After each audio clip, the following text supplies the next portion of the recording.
Buenos días familia, quería hoy hablaros de Santa Teresa de Jesús. Vamos a hacer una serie de capítulos hablando sobre su libro de Camino de Perfección, pero yo creo que es importante hablar un poquito de esta santa que está de tremenda actualidad.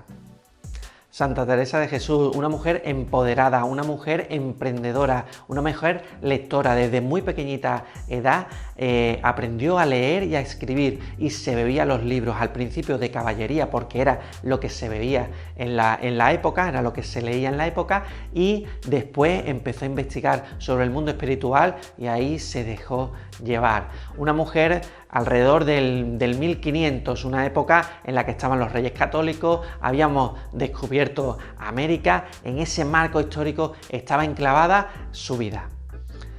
Fundó la Orden de las Carmelitas y basándose en la antigua y severa Orden de los Carmelos. Los Carmelos eran unos monjes de alrededor del 1200, en la época de las cruzadas y de las conquistas con Jerusalén entre los cristianos y los moros. Allí se asentaron unos monjes en el monte del Carmelo, en lo que muy cerquita de lo que hoy es Tel Aviv, en Israel, y allí pusieron una severidad en unas normas de pobreza, de austeridad y de silencio y de ayuno muy fuerte. Todo eso se extendió por toda Europa hasta llegar al Reino Unido. A la altura del 1400 ya una serie de monjes empezaron a decir, bueno, esto tampoco tiene que ser tan severo, ¿no? Y empezaron a olvidarse de la antigua norma. Y fue solamente cuando llegó Santa Teresa de Jesús que se acordó de toda esa norma, vio que era importante y necesario en la época y empezó a actualizarla. De esa manera la Iglesia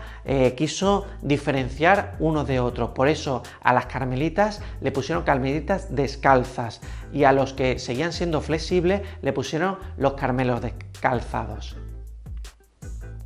Santa Teresa fue una mujer mística, fue una época en donde había muchísimos místicos como su amigo San Juan de la Cruz. La mística significa unión con Dios.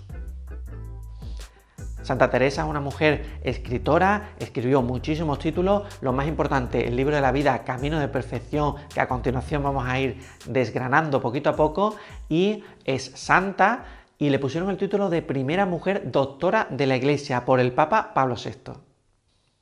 De Santa Teresa se han hecho muchísimas películas que cuentan algunas cositas de su vida, como por ejemplo su episodio de catalepsia, en el que se quedó muerta y que todos la daban por muerta, pero su padre estuvo allí, se encerró con ella y volvió a la vida.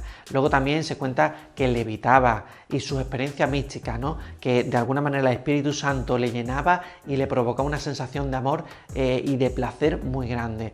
Ella le hablaba a Jesús y a Dios como un amante, como un amigo y como su amado. En esos poemas de yo soy para mi amada, yo soy para mi amado, lo mismo que mi amado es para mí. En esas películas también se ve sus ayunos, sus fuertes ayunos y sus fuertes horas de contemplación. Se encerraba en su cuarto y dedicaba muchísimas horas al día a rezar, a contemplar, a meditar, y tenía un diálogo muy apasionado con Jesús. Se veía que lo visualizaba. Todas esas horas de contemplación, todas esas horas de oración tan fuertes con Jesús hizo que tuviera una revolución interior. Ella estaba en un convento en el que parecía que la vida se había acomodado a las normas del convento. Había clases sociales, había monjas ricas y monjas pobres con diferentes estatus y diferentes atenciones, y eso ella no lo veía del todo bien. Quería una clase totalmente igual y totalmente entregada en el Señor. Esa revolución en sus ideas y en su manera de ser llamó muchísimo la atención a la Iglesia, de manera que fue investigada y juzgada por la Santa Inquisición. Bueno, pues una historia de vida fascinante y un ejemplo de vida espectacular, del que hoy en día podemos seguir aprendiendo muchísimas cosas.